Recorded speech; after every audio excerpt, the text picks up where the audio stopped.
বর্তমান সরকার আপনি প্রচার করতে পারবেন কিনা আমি জানি না, তবে সনাতনী সম্প্রদায়ের জন্য উনি আসলেই অশুভ। শেখ হাসিনা একটা শক্তি দিয়ে মা দুর্গার মতো 10 হাত দিয়ে বাংলাদেশে আবার পাঠাক। একদিন এক সাজে রমনা কালী মন্দিরে মণ্ডপে হাজির হন এই নারী। নিজে থেকেই এগিয়ে আসেন সাংবাদিকদের দিকে, অনেকটা গায়ে পরেই দেন ইন্টারভিউ। কিন্তু এখানে লুকিয়ে আছে যেন এক সূক্ষ্ম চাল। কথা বলতে বলতে শুরু করেন আমি বন্দনা আর ডক্টর ইউনূসের বদনাম। প্রধান উপদেষ্টাকে এই নারী হিন্দুদের জন্য অশুভ, অসুর সহ নানা কুৎসা রটাতে থাকেন অত্যন্ত সুকৌশলে।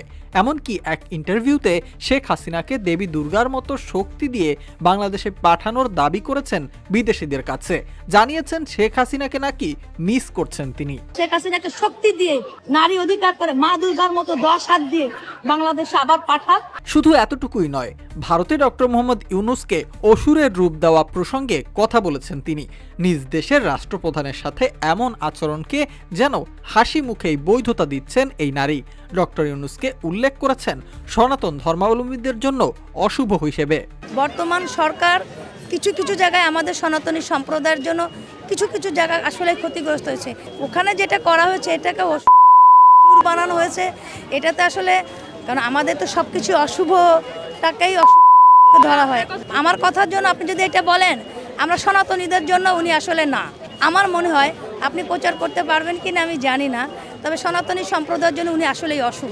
জানা গেছে এই নারীর নাম চৈতালি চক্রবর্তী। তবে এ ধরনের আচরণকে বিচ্ছিন্ন কোনো ঘটনা হিসেবে নয়, বরং অত্যন্ত সুপরিকল্পিত কোনো ঘটনা হিসেবেই দেখছেন অনেকে। কেউ কেউ ভাবছেন এটি হতে পারে আওয়ামী লীগের নতুন কোনো কৌশল। অত্যন্ত সুকৌশলে ছড়িয়ে দেয়া হচ্ছে সরকার বিদ্বেষী বয়ান, হিন্দু ধর্মাবলম্বীদের মাঝে ছড়িয়ে দেয়া হচ্ছে হিংসাত্মক মনোভাব। পার্শ্ববর্তী দেশ ভারতে একাধিক পূজা মণ্ডপে দেখা গেছে এ ধরনের চিত্র। শুধু ডক্টর মোহাম্মদ ইউনূসই নন, পাকিস্তানের প্রধানমন্ত্রী শেহবাজ শরীফ, যুক্তরাষ্ট্রের প্রেসিডেন্ট ডোনাল্ড ট্রাম্পকেও দেখানো হয়েছে অসুরের রূপে। এ ধরনের আচরণ আন্তর্জাতিক শিষ্টাচারের চরম লঙ্ঘন হিসেবে উল্লেখ করছেন আন্তর্জাতিক বিশ্লেষকদের অনেকে।